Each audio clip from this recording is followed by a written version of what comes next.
جی بسم اللہ الرحمن الرحیم. کمپیریٹیو فقہ کا مطالعہ کر رہے تھے. نیکسٹ جو ہمارا چیپٹر ہے وہ کتاب الجہاد. ٹھیک ہے، خاص طور پہ ہمارا جو پولیٹیکل سسٹم ہے اس سے ریلیٹڈ جو ڈسکشنز ہیں وہ کتاب الجہاد میں ہم ڈسکس کریں گے. اچھا جی، سب سے پہلا جو عنوان انہوں نے باندھا ہے وہ ہے تشریع الجہاد، جہاد کی شرعی حیثیت. تو جب تک آپ صلی اللہ علیہ وسلم مکہ میں رہے تو جہاد کا حکم نہیں تھا. مکہ کے اندر حکم کیا تھا؟ صبر کا. وَاصْبِرْ لِحُکْمِ رَبِّکَ فَإِنَّکَ بِأَعْیُنِنَا، آپ اپنے رب کے حکم سے صبر کریں، بے شک آپ ہمارے مشاہدے میں ہیں، آپ ہماری نظر میں ہیں، ہماری آنکھوں کے سامنے ہیں. فَاصْفَحْ عَنْهُمْ وَقُلْ سَلَامٌ فَسَوْفَ يَعْلَمُونَ، درگزر کریں، سلام کہہ کے رخصت ہو جائیں، ان قریب یہ لوگ جو ہے وہ جان لیں گے، اپنا انجام پا لیں گے. فَاصْفَحِ الصَّفْحَ الْجَمِيلَ، اچھے انداز سے درگزر کر کے آگے بڑھ جائیں. قُلْ لِلَّذِينَ آمَنُوا يَغْفِرُوا لِلَّذِينَ لَا يَرْجُونَ أَيَّامَ اللَّهِ، اہل ایمان سے کہیں ان لوگوں سے درگزر کریں جو کہ آخرت کی امید نہیں رکھتے، معاف کریں. ادفع باللتی ہی احسن السیئہ، برائی کا جواب اچھائی سے دیں. نحن اعلم بما یصفون، جو کچھ وہ بیان کر رہے ہیں وہ ہمارے علم میں. تو مکی آیات کے مضامین اسی طرح کے ہیں، درگزر کرنا، ٹھیک ہے، صبر کرنا، نظر انداز کرنا، چشم پوشی اختیار کرنا، چیزوں کو اللہ کے حوالے کر دینا. اس کی وجہ یہ تھی کہ مسلمان تعداد میں کم تھے، قوت نہیں تھی، تو اس وقت تک جہاد کا حکم نہیں تھا. بہت سے لوگوں نے آ کے ایک بحث پیدا کر دی عجیب و غریب قسم کی. تو کچھ ہمارے یہاں لوگوں کو نا وہ تراث اسلامی کا بخار بھی چڑھ جاتا ہے نا، اسلامک ہیریٹیج کا، سلف کا بخار بھی چڑھ جاتا ہے. تو حالانکہ بعض اوقات عجیب و غریب قسم کے اقوال ملتے ہیں، وہ پتہ نہیں کہاں سے لے آتے ہیں. وہ آپ کی جو یہ روایتی تفاسیر ہوتی ہیں، وہ جی سارا مکی قرآن منسوخ ہے، ٹھیک ہے، جہاد کی آیات آ گئیں، ساری دعوت کی آیات منسوخ ہو گئیں. اب منہاج ایک ہی ہے، منہج ایک ہی ہے، تلوار پکڑو اور بس شروع ہو جاؤ. تو مطلب آپ ایک تہائی قرآن جو ہے یا قرآن کا ایک بڑا حصہ آپ منسوخ قرار دے دیں، مطلب کیا کو کھیل تماشا ہے اللہ کی کتاب کے ساتھ ہی. تو کچھ لوگوں نے یہ عجیب و غریب قسم کا کام پکڑ لیا، سینکڑوں آیات جی یہ منسوخ ہیں. تو اللہ نے قرآن کس لیے اتارا تھا؟ وہ خواہ ویسے ہی اپنے رسول کی اللہ تعالیٰ جو ہے وہ رہنمائی کر دیتے. تو قرآن نے جب رہتی دنیا تک باقی رہنا ہے تو اس قسم کی باتیں کرنا کہ یہ اتنا منسوخ ہے، انسانوں کو قانون اتنا منسوخ نہیں ہوتا، تو آپ قرآن کا جو ہے وہ ایک تہائی حصہ پکڑ کے منسوخ قرار دے دیں. تو اصل بات یہ ہے کہ منہاج جو ہیں وہ دو ہیں. ایک مطلب حالات کے اعتبار سے، سچویشن کے اعتبار سے، جب مکہ جیسے حالات ہوں گے جہاں پہ اسلام مینارٹی میں ہوں گے تو وہاں پہ مکی منہاج ہے کہ صبر سے کام لینا ہے، ٹھیک ہے. اور جب مدینہ جیسے حالات ہوں گے تو پھر جہاد کا منہاج ہے، جب مسلمانوں کی اپنی ریاست ہوگی، قوت ہوگی، اتھارٹی ہوگی. تو مکہ کے اندر جس جہاد کا حکم تھا وہ کیا تھا؟ وجاہدہم بی جہادن کبیرا، وہ جہاد بالقرآن تھا. جیسے انڈیا میں مسلمان منارٹی میں، یورپ میں منارٹی میں، یو ایس میں، یو کے میں، فرانس میں، تو اب وہ کیا کریں گے؟ وہاں تو کوئی خروج کرنے سے رہے، وہ تو اپنے آپ کو نقصان پہنچانے والی بات ہے نا، سسٹم کے ساتھ لڑائی کرنا. تو وہاں آپ نظریات کے ساتھ، آئیڈیالوجی ورسز آئیڈیالوجی، نظریہ ورسز نظریہ، اب قرآن کے ذریعے سے جہاد کریں گے، ٹھیک ہے، ان کے ازمز کا رد کریں گے، اسلام کو جیسے ذاکر نائک کر رہے ہیں اب انڈیا میں انہوں نے کیا. اب بہرحال بڑی تعداد میں لوگوں نے اسلام بھی قبول کیا، یہاں تک کہ انہیں ان کو مطلب انڈیا سے نکالنا پڑا، مطلب تکلیف ہوئی تبھی تو نکالا. یو کے نے بین کر دیا، یو ایس نے بین کر دیا. تو نظریاتی جہاد سے بھی ظاہر بات ہے آپ کی آئیڈیالوجی، آپ کا نظریہ پھیلتا ہے، لوگ آپ کے ہم نوا بنتے ہیں، آپ کی قوت بڑھتی ہے. تو جن حالات میں مسلمان منارٹی میں ہوں تو پھر جہاد بالقرآن کریں گے، اور جہاں کوئی اسلامی ریاست قائم ہے تو وہ پھر جہاد بالسیف کرے گی. جہاد کی جو علت بیان کی گئی وہ کیا ہے؟ وہ ظلم ہے۔ اور مدینہ میں جو جہاد کے اجازت کے حوالے سے جو آیات نازل ہوئی سب سے پہلے وہ کیا؟ اذن للذین یقاتلون بانہم ظلم، اللہ نے اجازت دے دی ان لوگوں کو قتال کی کہ جن کے اوپر ظلم ہوا۔ اس کا مطلب یہ ہے کہ پہلے اجازت نہیں تھی، مکہ میں اجازت نہیں تھی۔ کفوا ایدیکم، حکم کیا تھا کہ اپنے ہاتھوں کو باندھے رکھو، ٹھیک ہے، اپنے ہاتھ کھول لینی۔ اکا دکا واقعات ہمیں ملتے ہیں، کسی صحابی نے اپنے طور پہ کچھ ایسا کر دیا، کسی صحابی کے اوپر تشدد ہوا تو انہوں نے جواب میں جو ہے وہ پھر اپنا بدلہ لے لیا، وہ پرسنلی تھا، لیکن ایز اے جماعت کوئی جہاد نہیں ہو رہا تھا۔ تو مدینہ میں آ کے اللہ تعالیٰ نے اجازت دی، تو اذن للذین یقاتلون بانہم ظلموا، اجازت دی گئی ان لوگوں کو جن سے قتال کیا جا رہا ہے، اس وجہ سے کہ ان کے اوپر ظلم ہوا، ٹھیک ہے، یعنی کن لوگوں کو اجازت دی گئی؟ جن سے قتال کیا جا رہا ہے، یقاتلون، وہ قتال نہیں کر رہے، ان سے قتال کیا جا رہا ہے، اس وجہ سے کہ ان کے اوپر ظلم ہوا، یعنی ان کے اوپر شروع میں تو اب ظاہری بات ہے کہ دفاعی جہاد تھا نا، مسلط کیا گیا تھا نا، مسلط کیا گیا تھا۔ وَإِنَّ اللَّهَ عَلَىٰ نَصْرِهِمْ لَقَدِيرٌ، اللہ تعالیٰ ان کی نصرت پہ قدرت رکھنے والا ہے۔ اب اسلام کے اندر صرف دفاعی جہاد نہیں ہے، وہ ہم آگے چل کے دیکھیں۔ جہاد کا وجوب یا اس کی فرضیت، تو جہاد فرض ہے، لیکن فرض دو قسم پر ہے، جیسے ہم نے اصول فقہ میں پڑھا تھا، فرض عین اور فرض کفایہ، یہ فرق ہے۔ کتب علیکم القتال، قتال تم پر فرض ہے، لکھ دیا گیا، جیسے کتب علیکم الصیام ہے، اسی طرح کتب علیکم القتال۔ تو کتب علیکم کا جو فریز ہے یہ فرضیت کے معنی میں استعمال ہوتا ہے، کسی چیز کو فرض قرار دینے کے لیے۔ وَهُوَ كُرْهٌ لَكُمْ، بھلے تمہیں یہ ناپسند ہو، لیکن اللہ نے تمہارے لیے اس کو لکھ دیا، فرض کر دیا۔ لیکن اب تو مطلب ساری اسٹیٹس ہی جہاد کر رہی ہیں۔ جہاد کیا ہے؟ سیلف ڈیفینس ہے، ٹھیک ہے۔ جہاد کیا ہے؟ اپنی آئیڈیالوجی کو پھیلانا ہے۔ یو ایس بھی جہاد کر رہا ہے، ٹھیک ہے، مطلب اصلاً جہاد تو وہی کر رہے ہیں، صحیح بات تو یہی ہے۔ ہم نے کیا جہاد کرنا ہے؟ یو ایس کر رہا ہے یا چائنا کر رہا ہے یا رشیا کر رہا ہے جہاد، تو باقی جہاد اور کیا ہے؟ خواہ مخواہ ایک ٹرمینالوجی کو انہوں نے بگاڑ دی ہے، ٹھیک ہے۔ تو جہاد کیا ہے؟ اپنا سیلف ڈیفینس۔ تو دنیا کی ہر قوم جہاد کرتی ہے، ہر نیشن جو ہے وہ جہاد کرتی ہے، اپنا سیلف ڈیفینس کرتی ہے۔ اور دوسرا کیا ہے کہ اپنی آئیڈیالوجی کو پھیلانا۔ اب یہ سب میں نہیں ہوتا، یہ بات درست ہے، سارے ممالک ایک جیسے نہیں ہوتے، ہاں، لیکن وہ ممالک جو اپنی آئیڈیالوجی کو بہترین سمجھتے ہیں تو وہ پھر اس کا پھیلاؤ بھی چاہتے ہیں۔ کیپٹلزم ہے یا جیسے سوشلزم ہے، کمیونزم ہے، تو وہ لوگ پھیلاؤ چاہتے ہیں۔ رشیا چاہتا ہے کہ میرا پھیلاؤ دوسری اسٹیٹ جو ہے وہ ہماری ازم کو اختیار کریں، یو ایس چاہتا ہے کہ ہمارا کیپٹلزم پھیلے، رشیا چاہتا ہے ہمارا کمیونزم پھیلے۔ تو جہاد کیا ہے؟ اس کی فرضیت فرض کفایہ۔ فرض کفایہ کسے کہتے ہیں؟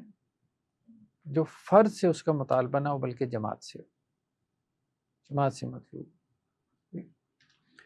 اگر جماعت میں سے کچھ لوگ جو ہے وہ، یعنی امت میں سے کچھ لوگ اگر اس کو ادا کر دیں تو باقی سب کی طرف سے بھی ادا ہو جاتا ہے۔ وَمَا كَانَ الْمُؤْمِنُونَ لِيَنْفِرُوا كَافَّةً، قرآن نے کیا کہا؟ یہ غزوہ تبوک کی بات چل رہی ہے پیچھے، سورہ توبہ ہے نا، سورہ توبہ کا بڑا موضوع غزوہ تبوک ہے۔ تمام اہل ایمان کے لیے یہ ممکن ہی نہیں تھا کہ وہ نکل کھڑے ہوتے، اور ہر دور میں پاسبل بھی نہیں ہے کہ سارے نکل کھڑے ہوں، سیدھی سی بات ہے۔ تو جب فرد کے اوپر فرض آپ کرتے ہیں، جب آپ کہتے ہیں جہاد فرض عین ہے، تو نماز فرض عین کا مطلب یہ ہے کہ ہر فرد نے ادا کرنی، جب وہ ادا کرے گا تو اس کا فرض ادا ہوگا۔ تو جہاد اس معنی میں کبھی بھی فرض عین نہیں ہوا، اس معنی میں کہ ہر فرد کے اوپر جو ہے وہ فرض ہے، ٹھیک ہے۔ جہاد جو ہے وہ فرض کفایہ رہا ہے کہ امت میں سے ایک جماعت ادا کرتی رہے تو باقیوں کی طرف سے وہ کفایت کر جائے۔ قرآن کی آیات بھی یہی کہتی ہیں کہ ایک جماعت جو ہے وہ ہونی چاہیے، امر بالمعروف کے لیے، دعوت اللہ کے لیے، جہاد فی سبیل اللہ کے لیے۔ ایک اور جگہ پہ اللہ سبحانہ و تعالیٰ نے قرآن میں کہا لا یستوی القاعدون من المؤمنین غیر اولی الضرر والمجاہدون فی سبیل، ہاں برابر نہیں، وہ اہل ایمان جو کہ گھروں میں بیٹھے ہیں، ٹھیک ہے، اور وہ جو کہ اللہ کے راستے میں اپنے جان مال سے جہاد کریں، دونوں برابر نہیں۔ فضل اللہ المجاہدین باموالہم وانفسہم علی القاعدین درجہ، اللہ نے مجاہدین کو فضیلت دی ہے ان کے اوپر جو بیٹھے ہیں گھروں میں. ظاہری بات ہے وہ قربانی دے رہا ہے اپنے جان مال کی، اس کی فضیلت ہے، اس کا درجہ بڑا ہے. ٹھیک ہے. وَكُلًّا وَعَدَ اللَّهُ الْحُسْنَى، لیکن بھلائی کا وعدہ اللہ کا دونوں سے، حسنہ سے مراد جنت، جنت کا وعدہ اللہ نے دونوں سے کر رکھا ہے. فضل اللہ المجاہدین علی القاعدین اجرا عظیما، پھر اس بات کو اللہ نے ریپیٹ کر دی، ہاں مجاہدین کو اللہ نے فضیلت دی ہے بیٹھے رہنے والوں کے اوپر بہت بڑے اجر کے ساتھ. یہ نہیں ہے کہ جو پیچھے بیٹھا رہا تو اب وہ جنت میں نہیں جائے گا، ایسا نہیں. جنت میں دونوں جانے والے ہیں، مجاہدین بھی اور جو جہاد نہیں کر رہے، مجاہدین کا درجہ بلند ہوگا. یہ بات ہے. تو اس سے پتہ چلتا ہے کہ وہ فرض کفایہ ہے، فرض عین نہیں ہے. فرض عین ہوتا تو پھر اس کا مطلب یہ ہے کہ جس نے ادا نہیں کیا تو وہ جنت میں نہ جاتا، پھر فضیلت کی بحث نہیں ہوتی. بیسیکلی قرآن یہ ہمیں بتاتا ہے کہ یہ فرض کفایہ ہے. صحیح مسلم کی روایت ہے حضرت ابو سعید خدری سے کہ اللہ کے رسول صلی اللہ علیہ وسلم نے ایک ٹکڑی بھیجی، مطلب ایک گروپ بھیجا، ایک لشکر بھیجا بنو حذیل کی طرف. تو آپ صلی اللہ علیہ وسلم نے وہ بھیجنے سے پہلے کیا ہدایت جاری فرمائی کہ دیکھو ہر دو میں سے ایک بندہ تو جانا چاہیے، دو میں سے ایک بندہ سپیئر کرو، دو آپس میں طے کر لیں کہ جی ہم میں سے ایک چلا جائے، دوسرا اس کے گھر کی کفالت وغیرہ. ظاہری بات ہے کہ ایک جائے گا تو اب پیچھے سے وہ یہ ہے نا، ہمارے یہاں بہرحال بڑے مسائل پیدا کیے، لوگوں نے اس کے اوپر لکھا بھی ہے، جہاد افغانستان نے، اور اسی طرح سے جو ہے وہ جو یہ ٹرائبل ایریاز کے اندر جو ہے وہ جہاد وہاد ہوتا رہا. اب وہ لوگ تو اپنے اس میں شوق میں جذبے میں چلے گئے، تو اب ان مجاہدین کی بیویاں جو ہے وہ بعد میں چوراہوں کے اوپر بھیک مانگتی رہیں. کہ معاشی مسائل تو پیدا ہوتے ہیں. ایک یہ ہے کہ اسٹیٹ لیول پہ ہو رہا ہے، جب اسٹیٹ کی سرپرستی میں ہو رہا ہے تو اب اسٹیٹ تو کیا کرتی ہے، اب کوئی فوجی ان کا شہید ہوتا ہے تو اسٹیٹ کیا کرتی ہے، مطلب بھری بات ہے وہ اس کو ایک تو آنر دیتی ہے، پھر اس کی ایک پینشن جاری کرتی ہے، پھر اس کے لیے کوئی پلاٹ کا بندوبست کرتے ہیں، وہ تو ویسے بھی ان کو ملتے ہیں، لیکن اس طرح تو وہ کرتے ہیں باہر، ایسا ہے کہ وہ کرتے ہیں. ٹھیک ہے. جو گلیش اس کے اوپر سیاچن کے اوپر جا کے ان کے لوگ لڑتے ہیں تو ان کو وہ مراد دیتے ہیں، تبھی تو نظام چلتا ہے. اب جو پرائیویٹ جہاد شروع ہوا تو اس کا یہ بڑا نقصان سامنے آیا کہ اب اس میں وہ تو اپنے شوق میں جذبے میں چلے گئے، تو بھائی پیچھے بیوی بچے کیا کریں، وہ کیا کریں گے. ٹھیک ہے. وہ تو آپ کے اوپر ڈیپینڈنٹ تھے. تو اللہ کے رسول صلی اللہ علیہ وسلم نے بھی ایک نظام بنایا تھا. یہ کیوں کہا کہ دو میں سے ایک جائے، یعنی دوسرا اس کے گھر کی کفالت اس کو اٹھائے، جو پیچھے ہے ظاہری بات ہے کاروبار کرے گا، کچھ بھی کرے گا، کمائے گا، اپنا بھی خرچ اٹھائے، اس کا بھی اٹھائے. والاجر بینہما، تو اجر ان دونوں کے لیے، ان دونوں میں تقسیم ہوگا. تو ایک نظام بنایا آپ صلی اللہ علیہ وسلم نے. پھر بعد میں خلفائے راشدین کے زمانے میں تو یہ نظام بہت مضبوط ہو گیا تھا. باقاعدہ جو ہے وہ جو آرمیز ہوتی تھیں ان کے دیوان ہوتے تھے، رجسٹرز ہوتے تھے عمر رضی اللہ عنہ کے زمانے میں، جس میں ان کے نام لکھے ہوتے تھے، ان کی تنخواہیں جاری ہوتی تھی، پورا ایک نظام تھا. تو یہ بہت ضروری ہے، ورنہ تو دوسرے لوگ سفر کریں گے، آپ جو ہے وہ دین کو غالب کر رہے ہوں گے دنیا کے اندر، اور خود آپ کے بچے جو ہے وہ دین چھوڑ رہے ہوں گے. تو عجیب قسم کی صورتحال پیدا ہو جائے گی نا، کہ فقر و فاقہ انسان کو کفر تک لے جاتا ہے.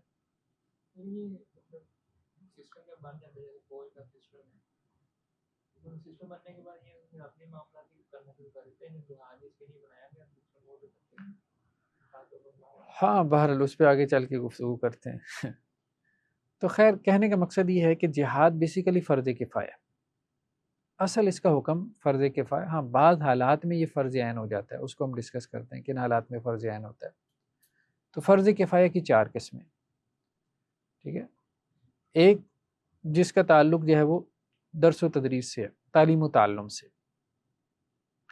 مثال کے طور پہ اسلام کے حوالے سے جو شکوک و شبہات ہیں ان کو رفع کرنا، اب یہ فرض کفایہ ہے. ہندوؤں کے جو اعتراضات ہیں اسلام کے حوالے سے، کرسچنز نے جو لکھا ہے، ایتھیسٹ نے جو شکوک و شبہات پیدا کر دی ہیں، ان کو دور کرنا یہ امت کے اوپر ایک قرض ہے. دور نہیں کریں گے تو آپ کے اپنے لوگ جو ہے وہ کیا ہوں گے، اسلام چھوڑیں گے، ارتداد کی لہر پیدا ہوگی. تو اب اگر کوئی بندہ جواب دے رہا ہے تو ہمیں اس کا احسان مند ہونا چاہیے. ہمارے سر سے وہ ایک فرض کا بوجھ جو ہے وہ ادا کر رہا ہے، بجائے اس کے کہ ہم اس کے پیچھے پڑ جائیں جیسے ذاکر نائک کے پیچھے پڑ گئے ہیں آج کل.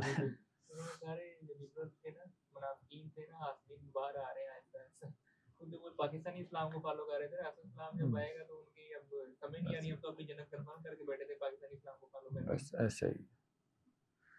تو شبہات وغیرہ کو رد کرنے کے لیے جو ہے، ڈاؤٹس کو رد کرنے کے لیے، اصل میں لوگوں کے ذہنوں میں یہ بھی تھا نا کہ شاید انگریزی میں بولتے ہیں، پینٹ شرٹ پہنتے ہیں، سوٹ پہنتے ہیں، ماڈرن اسلام پیش کریں گے. وہ تو ایک جھٹکا لگا ہے ان کو.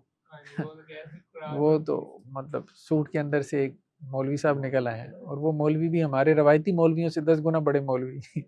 یہ جا کے پھر کمپرومائز کر لیتے ہیں.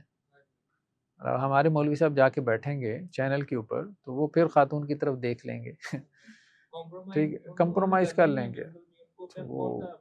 تو وہ بہرحال ایک جھٹکا تو خیر لگنا چاہیے تھا. تو باقی یہ ہے کہ وہ ایک علیحدہ بات ہے کہ حکمت کے ساتھ کیسے چلنا ہے سوسائٹی میں، لیکن کم از کم سوسائٹی تک ایک میسج ضرور پہنچنا چاہیے تھا کہ بھائی یہ ہے، اصل میں یہ ہے. دوسرا کیا ہے کہ جو آپ کی نظامی معیشت کے حوالے سے، زندگی گزارنے کے حوالے سے جتنے بھی یہ اپنا پیشے آ جاتے ہیں، یہ سب فرض کفایہ میں. مطلب صرف عالم بننا فرض کفایہ نہیں ہے، ڈاکٹر بننا بھی فرض کفایہ ہے، انجینئر بننا بھی فرض کفایہ ہے. ڈاکٹر ہی نہیں ہوگا تو ظاہر بات ہے علاج کیسے ہوگا؟ تو یہ فرض کفایہ کے درجے کی ہے. ٹھیک ہے، ایون کہ زراعت کا علم فرض کفایہ میں آتا ہے. ظاہر بات ہے کہاں سے کھائیں گے پیئیں گے؟ فرض کفایہ کے درجے میں آتا ہے. علم طب ہے. ہاں مطلب نظامی معیشی سے مراد یہ ہے کہ معیشت عربی میں کہتے ہیں نا زندگی گزارنا. تو جو علوم زندگی گزارنے کے لیے ضروری ہیں، جس کے بغیر زندگی گزارنا آپ کے لیے ممکن نہ رہے، تو وہ تمام علوم کا حاصل کرنا فرض کفایہ. صرف دینی علم کا حاصل کرنا فرض کفایہ نہیں ہے. میڈیکل سائنس کا علم ظاہر بات ہے اس کے بغیر تو آپ لائف سیونگ کیسے ہو سکتی ہے میڈیکل سائنس کے بغیر؟ ٹھیک ہے، تو وہ اس کا علم حاصل کرنا فرض ہے. جیسے ایک جگہ ہم بحث کر رہے تھے کہ گائنی کا علم جو ہے یہ عورتوں کے لیے فرض کفایہ کا درجہ رکھتا ہے.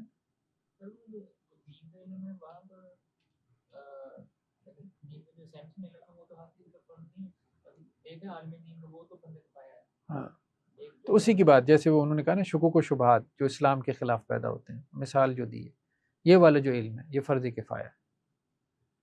ٹھیک ہے، یعنی مجادلہ، آسن طریقے سے مجادلہ کرنا دوسری قوموں کے ساتھ، یہ فرض کفایہ کا درجہ ہے. اور اسی طرح جتنے پیشے ہیں وہ سب فرض کفایہ میں آتے ہیں.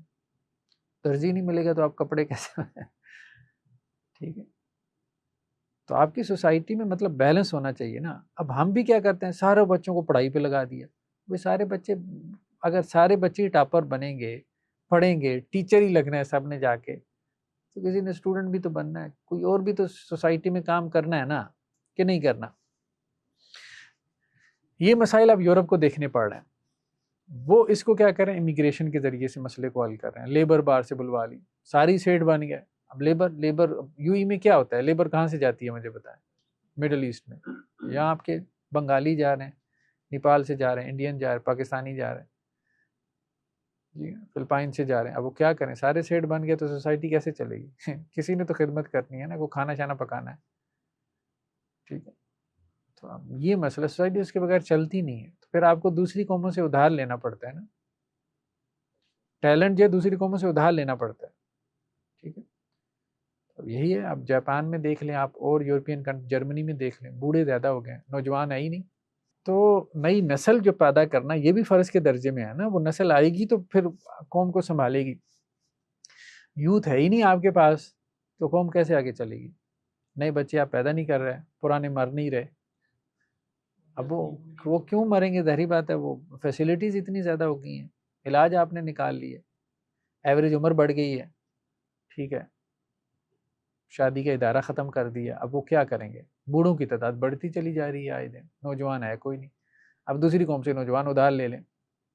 اب یہ صورتحال چل رہی ہے.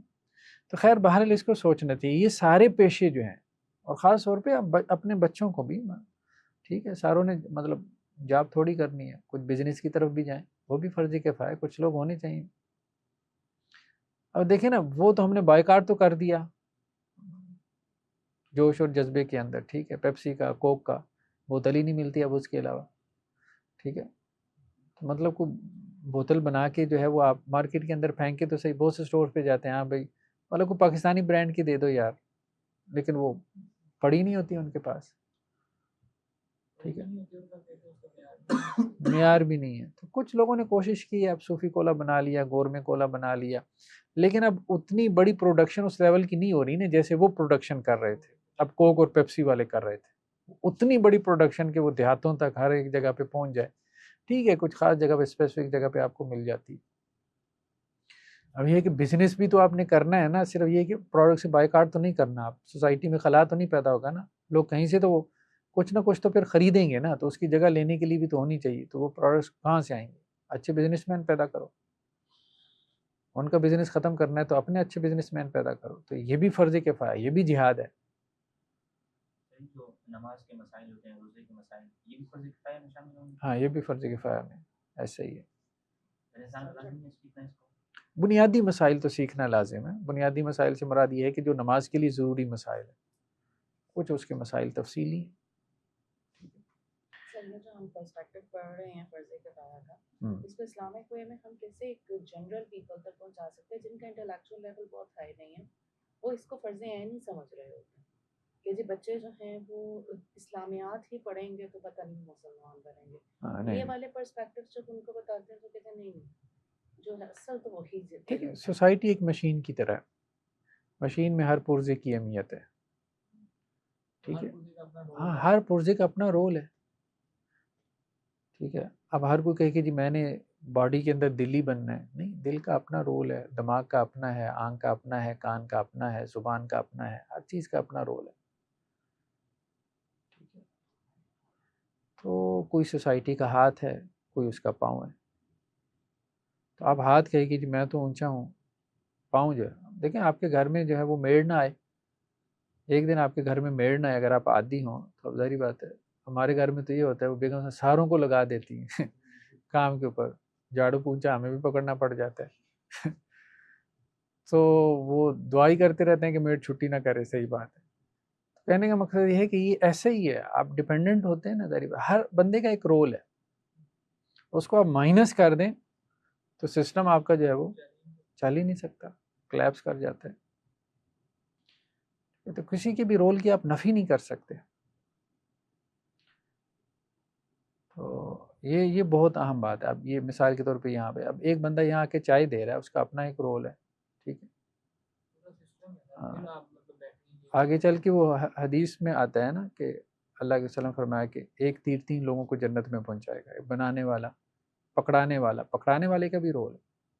ایون کہ آرمی میں بھی جو لوگ آگے لڑ رہے ہوتے ہیں، اب پیچھے تو پوری ایک سپلائی چین ہے نا، اب پیچھے سے منیشن آ رہا ہے، صحیح بات ہے، وہ آنا بند ہو جائے تو وہ اگلے والا کیا لڑے گا.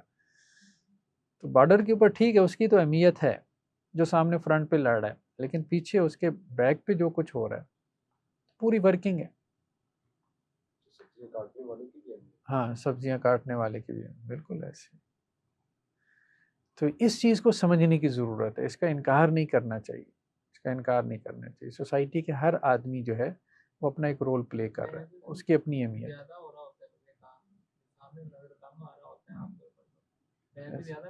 ہاں، بیک پہ زیادہ ایسے ہی ایسے. اللہ کیا تو ان کو بھی اپریشیٹ کیا جائے گا، اصل بات ہی. ضمنی طور پہ ایک سوال بہت عام ہے کہ یہ بائیفرکیشن علم کہ یہ جو ہے وہ علم دین کا ہے، یہ علم ہے وہ دنیا ہے، اس کی کیا تفریق پائی جاتی ہے اصل یا پھر یہ ایک ہی علم ہے اور اس کے نہیں، اصل میں تو دیکھیں علم تو ایک ہی ہے نا. ہاں، آپ تقسیم اگر کر سکتے ہیں، آپ یہ کہہ سکتے ہیں علم نافع اور غیر نافع، یہ تقسیم ہمیں حدیثوں میں ملتی ہے. جیسے آپ صلی اللہ علیہ وسلم کی دعا میں اللہم انی اسألک علما نافع، نافع علم، وہ نافع علم دنیا کا بھی ہو. ظاہری بات ہے آپ کے لیے دنیا گزارنا آسان ہے تو آپ اپنا دین بنائیں گے. تو دنیا کا علم بھی ہونا چاہیے، ملٹری سائنس کا علم آپ کے پاس ہونا چاہیے. اب نہیں ہوگا تو آپ مغلوب ہو جائیں گے. مطلب غالب آنے کے لیے دنیا میں آپ کے پاس صرف قرآن کا نالج تو کافی نہیں ہے نا. صرف قرآن کے نالج سے تو آپ غالب نہیں آ سکتے کہ آپ نے حفاظ پیدا کر دیے اب دنیا میں غالب آ جائیں گے, امریکہ کو فتح کر لیں گے. ایسا تو نہیں. آپ کے پاس ملٹری سائنس کا نالج ہونا چاہیے, آپ اٹامک پاور ہوں, آپ کے پاس جو ہے وہ میزائل ٹیکنالوجی ہو, جدید اسلحہ ہو, پھر جا کے آپ دنیا میں غالب آئیں گے, اسلام کو غالب کر پائیں گے. تو سائنسز کا علم بھی اسی طرح سے ضروری ہے جیسے دین کا علم ضروری ہے اسلام کے غلبے کے لیے. جتنا دین کا علم ضروری ہے اتنا ہی سائنسز کا علم بھی ضروری ہے. تو انہوں نے خواہ مخواہ سائنس کی جو ہے وہ مطلب نفی کرنا شروع کر دیا.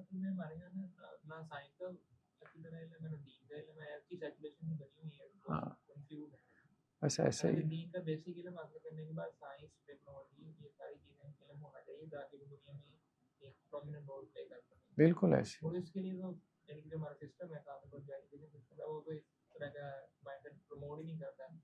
مطلب ایک اسٹوڈنٹ آتا ہے اس کا بزنس مائنڈ سیٹ ہے, اس کا ایک پرٹیکولر فیلڈ میں جانے کا مائنڈ سیٹ ہے, اس نے اسی وقت وہ شہر انجینئرنگ میں ایکسل کر سکتا تھا اگر وہ شروع میں اس کو انوائرمنٹ مل جاتا. اس طرح کا سسٹم ہی نہیں ہے تو آگے جا کے بیچارے وہی پھر ایک بن جاتے ہیں. لیکن ہمارے یہاں کچھ علماء نے بھی نا اس چیز کو اجاگر نہیں کیا. انہوں نے صرف دینی علم کی فضیلت اتنی بیان کی کہ اب وہ بندہ جو سائنس میں بیٹھا ہوا کہتا ہے یار میں بھی دین کی طرف چلا جاؤں. ایسے ہی ہے نا, اسے لگتا ہے کہ شاید جنت کا راستہ یہی ہے, عالم بن کے آپ جنت جا سکتے ہو. حالانکہ یہ بات نہیں ہے. وہ اپنا رول جو پلے کر رہا ہے اس رول کی اتنی اہمیت ہے کہ شاید اس ایک بندے کے رول کی وجہ سے لاکھوں علماء جو ہے وہ ان کی جان بچ جائے. اب ڈاکٹر عبد القدیر کا اپنا ایک رول تھا, اٹامک پاور جو اس نے مطلب بنانے میں جو ایک کردار اپنا رول پلے کیا ہے, تو ہمارے محسن ہیں وہ, ٹھیک ہے. وہ سر ان کا بائی نیچر بھی وہ بڑے اچھے انسان ہیں ایسے ہی. اور اس وقت بھی اب آپ دیکھیں, باقی دیکھیں کہ پروڈکٹیو آدمی جو ہے وہ ایک فزیشین ہو کے بھی ہو سکتا ہے. اس وقت جتنے اچھے موٹیویشن کے حوالے سے کام کر رہے ہیں یہ سارے میڈیکل سائنس کے لوگ ہیں. اور ڈاکٹر عرفان کیسر کو دیکھ لیں, بے حیائی کے حوالے سے اچھا سٹانس لیتا ہے, ٹھیک ہے, بہت اچھا کام کر رہا ہے. ایک اور وہ صاحب ہیں, مجھے ان کا نام نہیں ہے لیکن چینل ان کا کوئی گندا انڈا اس نام سے ہے, وہ بھی ڈاکٹر ہیں, کوئی آرتھوپیڈک ہیں, تو وہ بڑا اسٹریٹ فارورڈ ہے ڈاکٹر ذاکر نائک کی طرح. تو کہنے کا مقصد یہ ہے کہ اب ڈاکٹر ذاکر نائک خود ایک میڈیکل کے بیک گراؤنڈ سے تھے, ڈاکٹر اسرار میڈیکل کے بیک گراؤنڈ سے تھے. کسی بھی آپ بیک گراؤنڈ سے ہوں آپ پروڈکٹیو ہو سکتے ہیں سوسائٹی کے لیے. ضروری نہیں کہ آپ لوگوں کو مسئلے مسائل ہی بتائیں, فتوی دیں. ہاں سوسائٹی کے جو جرنل ٹاپکس ایشوز ہیں ان کے اوپر گفتگو کر سکتے ہیں. ایک ٹاپک آپ پکڑ لیں کمپیریٹیو ریلیجن, ختم ہی نہیں ہوتا. ایتھیزم کا پکڑ لیں, ختم ہی نہیں ہوتا. اب اس پہ علماء بات ہی نہیں کر سکتے. ہاں ایک میڈیکل کے بیک گراؤنڈ والا تھوڑا سا دینی نالج ہو اس کے پاس, قرآن کا ہو, بیسکس اس کے علم میں ہو, بہت اچھی گفتگو کر سکتا ہے کہ وہ زبان جانتا ہے. ٹھیک ہے, سر وہ بیچارہ کیا گفتگو کرے, مطلب اس کے لیے تو کرائٹیریا سیٹ کر دیے گئے ہیں کہ آپ نے جب تک فلاں انسٹیٹیوٹ سے پاس آؤٹ نہیں ہوں گے, یہ سرٹیفکیشن نہیں ہوگی, آپ دین کی بات کر ہی نہیں سکتے. تو بیچارے جن کو اچھی جن کی سمجھ بھی ہوتی ہے وہ اسی لیے چپ کر کے بیٹھ جاتے ہیں. بات یہ بھی ہوتا ہے. نہیں اب میرے خیال میں شعور کافی بیدار ہو گیا. اب وہ یہ کہتے ہیں کہ جی ان موضوعات پہ گفتگو کر لیں, ایتھیزم پہ کر لیں, بے حیائی پہ کر لیں, ہاں ہماری ڈومین میں نہ آئے جس کی وجہ سے ہمارا یہ سارا سل کر چل رہا ہے. فقہی مسائل میں نہ, ضرورت بھی نہیں ہے ویسے, بات ٹھیک ہے, ضرورت بھی نہیں. تیسرا کیا, فرض کفایہ میں, جس میں ایسے فرائض جس میں حاکم جو ہے نا اس کا ہونا ضروری ہے, حاکم کا ہونا شرط ہے اس میں, جیسے جہاد یا اقامت حدود. حدود جو ہے وہ حاکم کے بغیر قائم نہیں کی جا سکتی. مطلب اپنے سوسائٹی اپنی کیپیسٹی میں, مطلب سوسائٹی کا کوئی ایک سیگمنٹ کہے کہ جی ہم نے حدود قائم کرنی ہے, نہیں, آس و انارکی پھیل جائے گی. وہ ابھی ہمارے یہاں کچھ جہادی تنظیموں نے نا اپنی شرعی عدالتیں بنا لی تھیں, سزائیں بھی نافذ کرتے تھے اس میں, ٹھیک نہیں تھا وہ, زیادہ دیر چلی بھی نہیں. ایون کہ پنچایت کا جو ایک رول ہے یہ ہمارے ٹرائبل ایریاز میں, کے پی کے وغیرہ میں, لیکن وہ بھی محدود ہے, لمیٹڈ ہے. ایسا نہیں ہے کہ جی آپ سزائیں نافذ کر سکتے ہیں. تو خیر بہرحال تو اس کے لیے حاکم کا ہونا ضروری ہے. ابھی جو جہاد کے حوالے سے بھی بات ہو رہی تھی نا, پرائیویٹ جہاد کے حوالے سے ہمارے یہاں بڑی ڈیبیٹ پیدا ہوئی کہ جس میں پیچھے اسٹیٹ جو ہے وہ انوالو نہ ہو, تو اس کی اجازت ہے کہ نہیں ہے.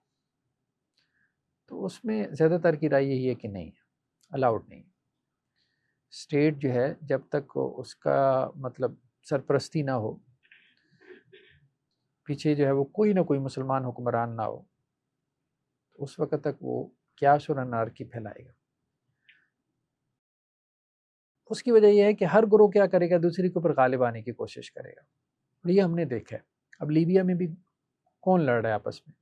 ٹھیک ہے، جو برطانیہ نے کیا، یو ایس نے کیا، وہ غلط کیا، وہ تو ویسے جو ہے وہ غلط ہے. لیکن یہ جو آپس میں اب جو اقتدار کے لیے لڑائیاں ہو رہی ہیں لیبیا میں، تو یہ تو وار لارڈز ہیں. اسی طرح افغانستان میں بھی ہم نے دیکھا آپس میں لڑائیاں شروع ہو گئی تھیں، وہ تو اللہ تعالیٰ نے مدد کی، وہ طالبان غالب آ گئے. سیریا میں بھی یہی ہو رہا ہے، یمن میں بھی یہی ہے، مسلمان ہی آپس میں لڑ رہے ہیں اب یمن میں بھی. تو وہ پھر نا ختم نہیں ہوتا معاملہ. یعنی پرائیویٹ جہاد میں چونکہ آپ ایک اکائی نہیں نہ ہوتے، ایک وحدت نہیں ہوتے. دشمن کو نکالنے کے لیے تنظیمیں تو بن جاتی ہیں، ٹھیک ہے، 14-15 تنظیمیں بن گئیں، 25-30 تنظیمیں بن گئیں، وہ دشمن تو نکل گیا اور رشیا تو نکل گیا. اب کون آئے گا؟ ہر ایک کہے گا بھائی میری کنٹریبیوشن زیادہ ہے، مجھے آنا ہے. مسئلہ حل ہی نہیں ہوگا، وحدت نہیں ہے، اکائی نہیں. اسٹیٹ لیول پہ جو جہاد ہوتا ہے وہاں کم از کم وحدت ہوتی ہے، اور جتنے مرضی مسائل ہوں آرمی میں، لیکن یہ ہے کہ یونٹی ہے. تو افتراق اور انتشار جو ہے نا، یہ فساد برپا کرتا ہے. جب آپ ٹکڑیوں میں بڑھ جاتے ہیں پھر جہاد جو ہے نا وہ للہ فی اللہ نہیں ہوتا، وہ جہاد لنفس ہی ہوتا ہے. سیدھی سی بات ہے، آبجیکٹیوز کو، کیونکہ اس کی جتنی مثالیں آپ دیکھ لیں، کوئی ایک مثال بھی شاید نہیں ملتی پرائیویٹ جہاد میں جہاں زیادہ تنظیمیں بن گئیں کہ آپس میں لڑائیاں نہ ہوں. ہاں، جب سلطہ ایک تھا، حکمران ایک تھا، اسٹیٹ لیول پہ ہوا، پھر اس باہمی فساد سے مسلمان بچ گئے. تو اس لیے یہ جو شرط لگائی جاتی ہے یہ لاجیکل ہے، سمجھ میں بھی آتی ہے. پرائیویٹ اپنے دائرے میں تنظیم بنائیں، وہ سارے مل کر حکومت کو ہی موبلائز کر دیں گے، آپ لوگ کریں گے، یا اپنی حکومت بنا لیں. اگر ان کے پاس کوئی علاقہ ہے تو اپنی حکومت بنا لیں، ٹھیک ہے. لیکن یہ ہے کہ وحدت، یونٹی بہت ضروری ہے. جہاں تقسیم ہے نکل جائیں آپ، جہاں 14 جماعتیں بن گئی نکل جائیں آپ، کوئی فائدہ نہیں ہے. یہ آپس میں لڑیں گے مریں گے، ٹھیک ہے. ہاں، دشمن کی حد تک ٹھیک ہے کہ جو آپ کا دشمن ہے، نان مسلم ہے، کافر ہے، اس سے آپ لڑتے رہیں، ٹھیک ہے. جیسے وہ ختم ہو تو اب دیکھ فلسطین میں بھی یہی مسئلہ تھا. وہ تو ٹھیک ہے کہ وہ آپس میں اللہ کا کرنا ایسا ہو کہ تقسیم ہو گئے، یا الفتح اور حماس آپس میں ان کی اچھی خاصی لڑائی رہتی تھی. وہ تو پھر غزہ میں غالب آ گئے حماس والے، الفتح والے نکل گئے، وہ ویسٹ بینک میں چلے گئے. تو وہ معاملہ پھر کوئی ٹھنڈا پڑا نہ، آپس کی ان کی بھی جھڑپیں ہوئی ہیں، لڑائیاں ہوئی ہیں. تو وہ پھر ہوتا ہے اس میں ایک جماعت ٹھیک ہے شریف بھی ہو، لیکن آپ کے شریف ہونے سے کیا فائدہ ہوگا مجھے بتائیں. دوسرا آپ کے اوپر زیادتی کرے، آپ کیا کریں گے؟ خاموش تو نہیں بیٹھے رہیں گے. کب تک خاموش بیٹھے رہیں گے؟ تو حاکم جو ہے نا، اس کی شرط لگائی جاتی ہے یونٹی کے لیے، وحدت کے لیے، بہت ضروری ہے. چوتھا کیا ہے جس میں حاکم شرط نہیں ہے، جیسے امر بالمعروف نہیں المنکر، دعوت اللہ، اس میں حاکم کی شرط نہیں ہے. یہ بھی فرائض کفایہ میں سے. جہاد فرض عین کب ہوتا ہے؟ 3 مقامات کا انہوں نے تذکرہ کیا. ایک تو جب میدان جنگ میں ہو دشمن کے سامنے، پھر جہاد فرض عین ہے. یعنی اس وقت پیٹ پھیرنا، اس کو گناہ کبیرہ قرار دیا گیا. ایک دفعہ میدان جنگ میں پہنچ گئے نا، جیسے بھی پہنچ گئے، اب پیٹ نہیں پھیرنی. تو قرآن بھی کیا کہتا ہے کہ جب تمہارا سامنا ہو جائے دشمن سے، فثبتوا، پھر آپ ثابت قدم رہو، ٹھیک ہے. تو یا ایھا الذین آمنوا اذا لقیتم الذین کفروا زحفا فلا تولوهم الادبار، اب پیٹ پھیر کر مت بھاگو. یعنی یہ بزدلی ہے. دوسرا کیا ہے کہ جب دشمن جو ہے وہ آپ کے شہر کا گھیراؤ کر لے، یعنی جسے ہم دفاعی جہاد کہتے ہیں، دشمن آپ کے ملک پہ حملہ آور ہو جائے، آپ کے شہر میں داخل ہو جائے، تو اب سب کے اوپر جہاد جو ہے جو بھی کر سکتا ہے، مطلب سب کے اوپر. پھر بھی ظاہری بات ہے ایک بیچارہ نابینا ہے، ایک بیچارہ لنگڑا ہے، ایک عورت ہے، ایک بچہ ہے، تو وہ فرض عین کا مطلب اب یہ بھی نہیں ہوتا. اب نماز بھی ظاہری بات ہے بچوں کے اوپر تھوڑی فرض ہوتی ہے. ٹھیک، تو یہ اب اپنی اپنی استطاعت کے مطابق. تو جب کسی شہر کے اوپر دشمن حملہ آور ہو جائے تو پھر اس وقت جو ہے جہاد فرض عین یعنی دفاعی جہاد. یا ایھا الذین آمنوا قاتلوا الذین یلونکم من الکفار، کہ اہل ایمان ان کافروں سے لڑو جو تمہارے ساتھ ملے ہوئے ہیں، یعنی قریب قریب ہے. تیسرا کیا ہے کہ جب حاکم جو ہے وہ کسی کو کہے کہ بھئی تم نکلو، یعنی حاکم کو ضرورت پڑ گئی ہے، وہ سب کے اوپر تو جہاد فرض کرنے سے رہا نا، لیکن کسی کے حوالے سے اس کا ہے کہ بھئی اس کے پاس یہ سکل ہے، تو اسے کہتا ہے نہیں تمہاری ضرورت ہے، تمہیں نکلنا چاہیے. تو اس متعین شخص کے لیے کیا ہے وہ لازم ہو جائے. ٹھیک ہے، یہ کہہ دیا جائے آج کے جدید دور میں کہ اتنی ایج گروپ والے نکلے. ہاں اسٹیٹ اگر مطالبہ کرتی ہے کہ بھئی ضرورت ہے نوجوانوں کی، تو اس ایج بریکٹ کے لوگ نکلنے چاہیے. باقی یہ ہے کہ ٹریننگ دے ان کو، اب ظاہری بات ہے، اور صحیح جگہ پہ کھپائے. نظر بھی آ رہا ہو کہ وہ اس میں مخلص ہے، یعنی مقصود جو ہے وہ مسلمان امت کا دفاع ہے، اسلام کا دفاع ہے. ٹھیک ہے، وہ پھر ایک علیحدہ بات ہے کہ ایک بندہ جو ہے وہ اپنی بادشاہت کی دفاعت میں لگائے. ٹھیک ہے، جو آپ کا حکمران ہے اس نے تو اپنی وہ مطلب بادشاہت قائم کی ہوئی ہے نا، اسلام سے تو اس کا کوئی وہ نہیں ہے. وہ تو پھر ظاہر بات ہے اس کے لیے لڑنا اسلام کے لیے تھوڑا لڑنا ہے، یا اس کے لیے لڑنا وہ جہاد تھوڑی ہوگا. اس کا ہمیں فرق کرنا چاہیے.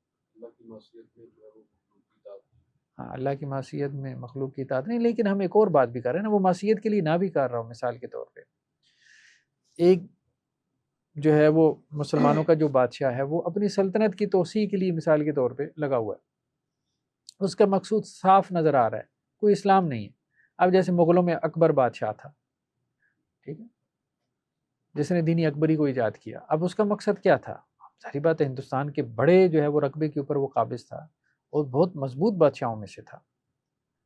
ٹھیک ہے، مطلب بطور ایڈمنسٹریٹر اچھا تھا، لیکن یہ ہے کہ اس نے جتنی ایکسٹینشن کی ہے اپنی سلطنت کی، وہ کو دین کے لیے تھوڑی کی ہے، اس نے اپنی ذات کے لیے کی ہے، اپنے خاندان کے لیے کی ہے.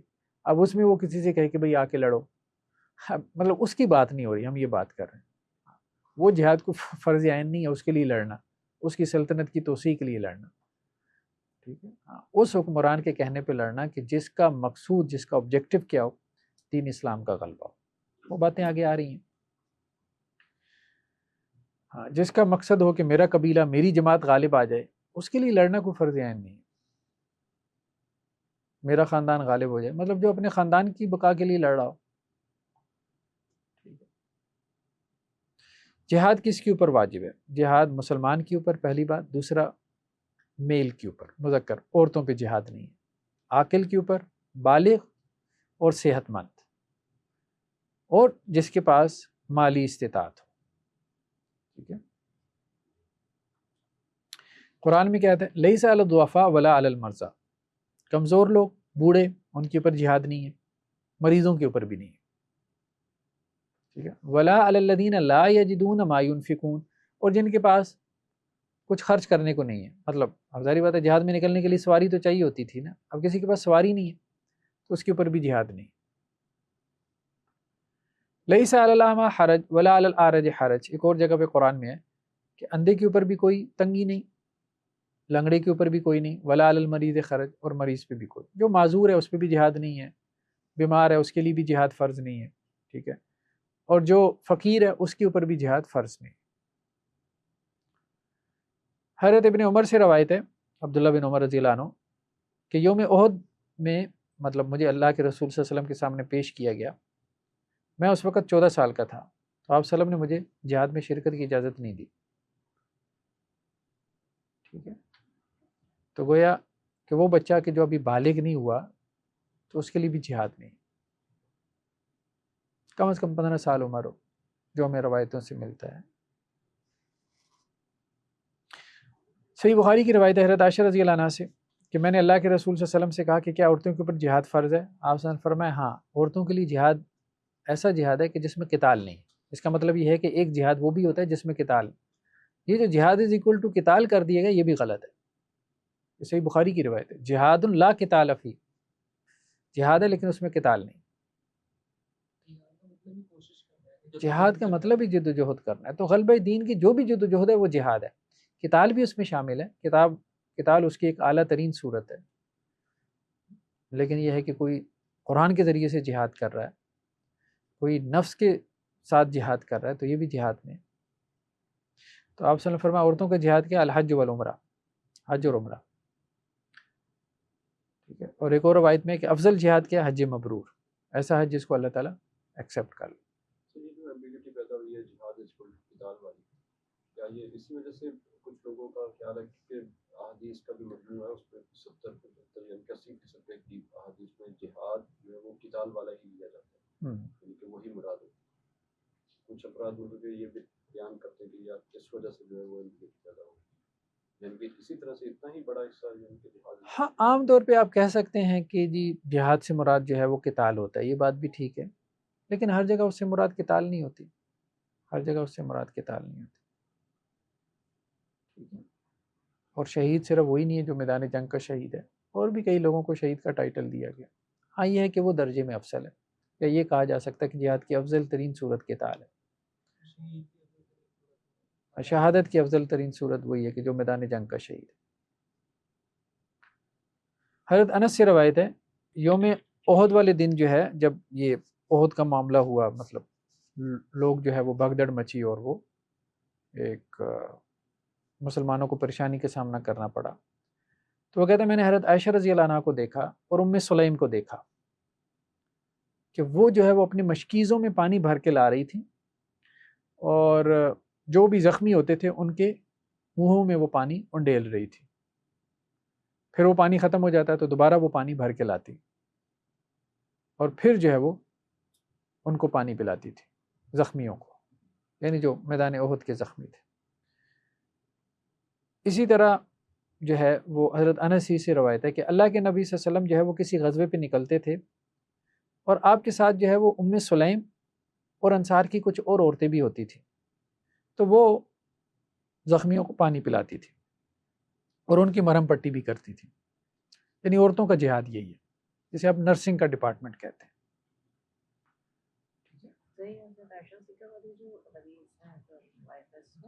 اس سے پہلے پردے کا حکم نازل ہو چکا تھا؟ نہیں، وہ کس ہسٹری میں ہوا؟ پردے کا حکم جو ہے وہ 5 ہجری میں نازل ہوا، یعنی غزوہ بنی مستلق، غزوہ بنی مستلق کے ساتھ، وہ ہم سیرت میں بھی پڑھ رہے ہیں 5 ہجری میں تقریباً. تو غزوہ احد ہوا 3 ہجری میں. لیکن پردے کے بعد بھی یہ والی جو غزوات میں ام سلیم والی آ رہی ہے، یہ بھی کنفرمیشن آتی ہے کہ پردے کے حکم کے بعد بھی یہ ہوتا رہا ہے. ہاں اتنا تو وہ رہا ہے، اس سے اللہ کے رسول صلی اللہ علیہ وسلم نے منع نہیں کیا. حالت جنگ ویسے بھی ایمرجنسی کے حالات ہوتے ہیں، اس میں آپ یہ نہیں دیکھتے. اب سڑک کے اوپر عورت پڑی ہے تو اب میں نے ہاتھ نہیں لگانا، اب ظاہری بات ہے وہاں تو آپ یہ چیزیں نہیں نہ سوچتے، وہاں تو جان بچانا اہم ہوتا ہے. ٹھیک ہے.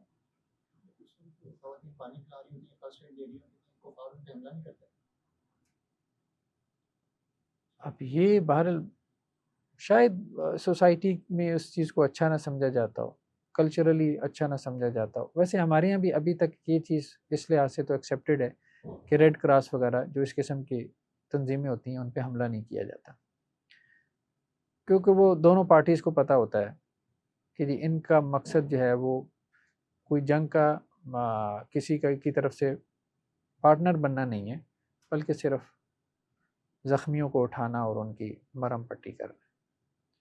تو ایگریڈ اپان تو یہی ہے، مطلب وہ باقی کوئی کر جاتے ہیں تو کر جاتے ہیں، وہ ایک علیحدہ بات ہے.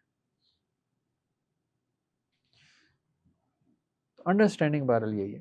جہاد کے لیے والدین کی اجازت.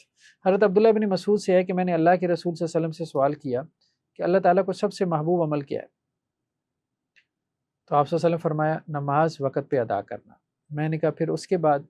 تو اللہ کے رسول نے کہا والدین سے حسن سلوک کرنا. میں نے کہا اس کے بعد؟ تو کہا اللہ کے راستے میں جہاد کرنا. یعنی یہاں سے انہوں نے استدلال کیا کہ والدین سے حسن سلوک کو ترجیح دی ہے جہاد کرنے پر.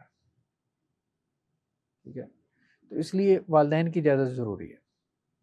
حضرت عبداللہ بن عمر سے روایت ہے کہ ایک آدمی آپ صلی اللہ علیہ وسلم کے پاس آیا اور اس نے کہا کہ جی میں جہاد کرنا چاہتا ہوں. آپ صلی اللہ علیہ وسلم فرمایا کیا تیرے والدین زندہ ہیں؟ اس نے کہا جی ہاں.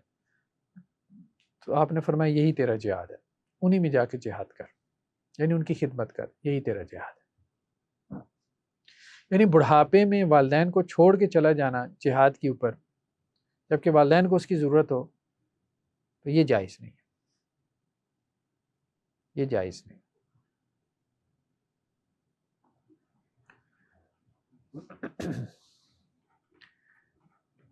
نیکسٹ کیا ہے؟ ضعفاء کے ذریعے سے مدد طلب کرنا. سعد بن ابی وقاص رضی اللہ عنہ ان کے بیٹے مصعب سے روایت ہے، وہ یہ کہتے ہیں کہ میرے والد صاحب کی یہ سوچ تھی کہ اللہ نے انہیں دوسروں کے اوپر فضیلت دی ہے جہاد کے ذریعے سے. یعنی فیملی میں کچھ لوگ تھے جو جہاد میں اتنے ایکٹیو نہیں تھے تو یہ ذرا ایکٹیو تھے. سعد بن ابی وقاص مطلب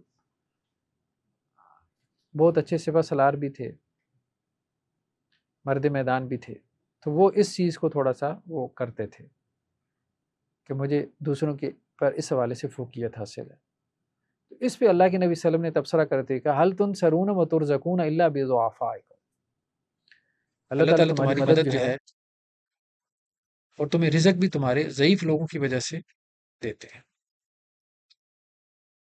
یعنی یہ جو فتح تمہیں حاصل ہو جاتی ہے تو یہ کمزور لوگ ہیں جو جہاد سے پیچھے رہ جاتے ہیں، یہ تمہارے لیے دعائیں کرتے ہیں، تو اللہ تعالیٰ ان کی دعاؤں کے سبب سے تمہیں فتح دے دیتے. مطلب کسی کو وہی بات ہو رہی تھی نا کہ سوسائٹی میں ہر بندہ اس کا اپنا ایک رول ہے، کسی کو حقیر نہ سمجھے.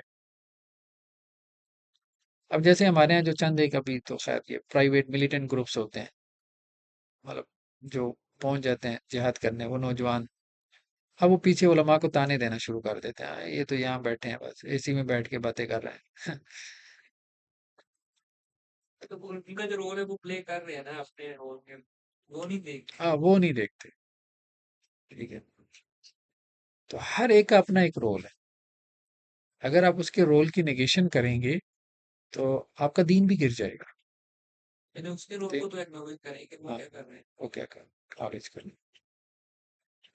اور پھر اب تو زیادہ تر تو سوشل میڈیا کے مجاہدین تو یوٹیوب میں وہی نا نکل آ رہے ہیں یار، آپ کے چکر میں وہ ہر کوئی اپنی رائے دینے کے چکر میں ویڈیو بنا رہے ہیں. تو وہ سوشل میڈیا پہ ایسے بحث کر رہے ہوتے ہیں کہ جیسے میدان جنگ میں بیٹھے ہوں، اور پتہ نہیں پیچھے سے 2-4 موویز جو ہے وہ ڈاؤن لوڈ پہ لگائی ہوئی ہیں. پھر اپنی رائے کو مسلط کر رہے ہوتے ہیں. ایسی صورت ہے.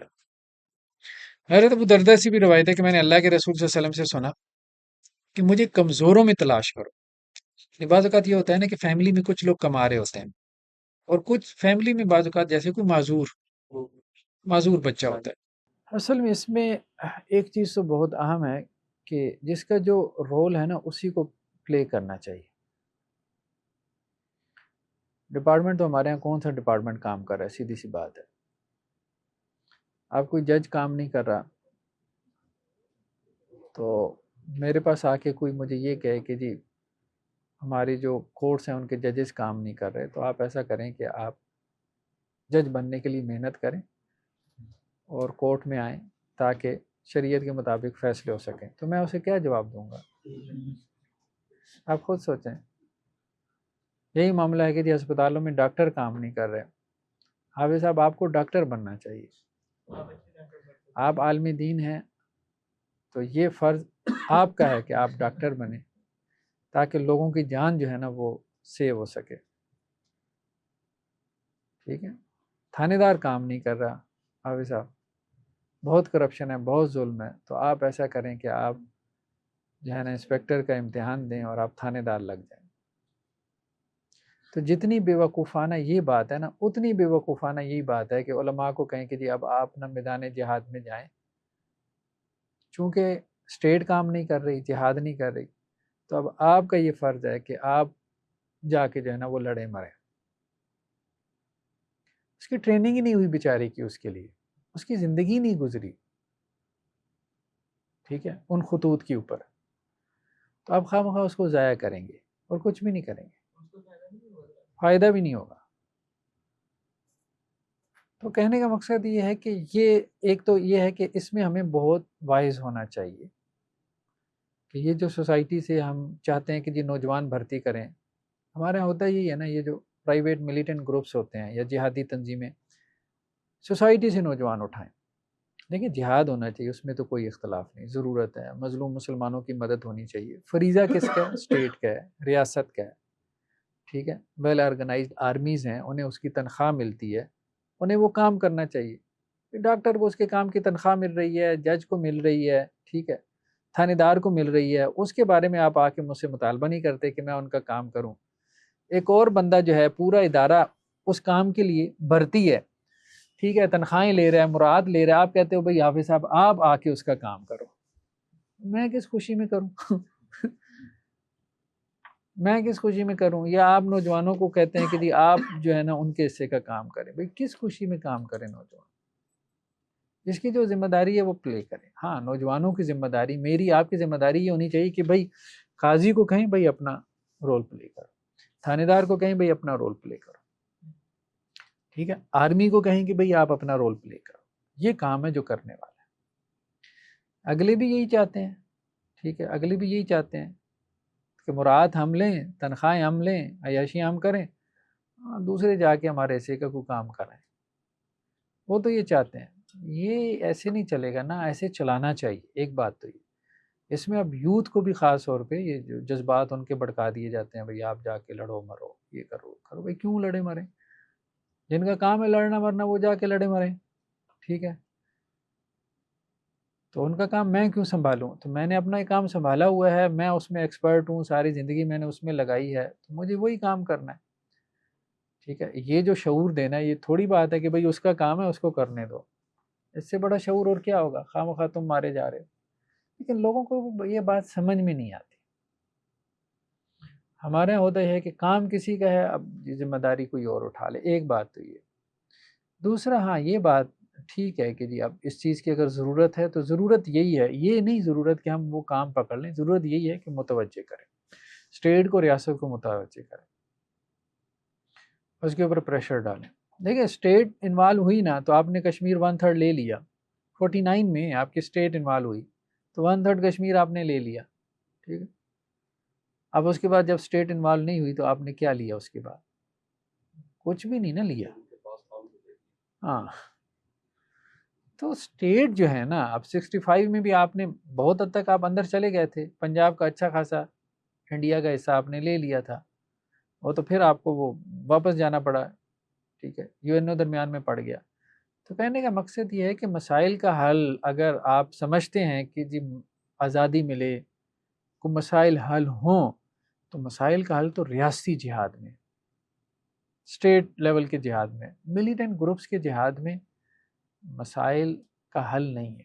اتفاق سے اللہ تعالیٰ کہیں کوئی ایک آدھا تجربہ کامیاب کر دیں، ٹھیک ہے، وہ بھی افغانستان میں اس لیے ہوا کہ کوئی حکومت تھی نہیں وہاں پہ.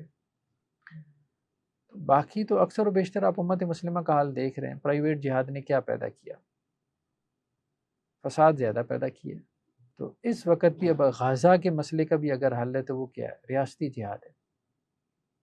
باقی ٹھیک ہے وہ لڑ رہے ہیں، ہم اس کو اپریشیٹ کریں گے. دیکھیں بات یہ ہے کہ جو بھی لڑ رہے ہیں، اب ظاہری بات ہے ان کے پاس اس کے علاوہ کوئی چارہ نہیں ہے نا، ہم تو ان کو اپریشیٹ کریں گے، اللہ کے یہاں ان کا اجر ہے. ٹھیک ہے، ہم تو ان کی حمایت میں، ان کی سپورٹ میں ہم یہ کریں، اخلاقی سپورٹ بھی کریں، آپ ان کی مالی امداد بھی کریں، جتنا بھی ہو سکے کریں آپ.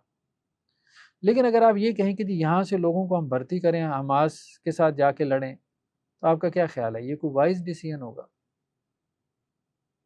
اخلاقی مدد کریں، آپ اس کو مالی طور پہ سپورٹ کریں حماس کے مجاہدین کو. یہاں کے نوجوان، اب پہلی بات یہ کہ کتنی آپ ان کو ٹریننگ دے دیں گے؟ ٹریننگ ہی نہیں ہے. ٹریننگ بھی ہو جائے تو ان کے پاس جو ہے وہ وہاں جا کے افرادی قوت کی کمی تو نہیں ہے نا، نوجوانوں کی کمی تو نہیں ہے غازہ میں. مسئلہ یہ کہ اسلحے کی کمی ہے، مسئلہ یہ کہ اسٹیٹ کی قوت نہیں ہے، پاور نہیں ہے، آپ کے پاس ایئر فورس نہیں ہے، اوپر سے جہاز آتے ہیں بمبارمنٹ کر کے چلے جاتے ہیں. ٹھیک، اب آپ کے پاس ایئر فورس ہوتی تو اب دیکھیں نا اسٹیٹ لیول پہ ایران تھوڑا سا انوالو ہوا ہے تو اچھا خاصا اس نے نقصان کر دیا، کھڑے جہاز اس نے ان کے اڑا دیے. ٹھیک ہے، اسرائیل کے وہ ہے. بس اسٹیٹ جب انوالو ہوتی ہے تو اسٹیٹ کے پاس وہ قوت ہوتی ہے کہ وہ جواب دے سکتی ہے، اور اس کا پھر فائدہ بھی ہوتا ہے.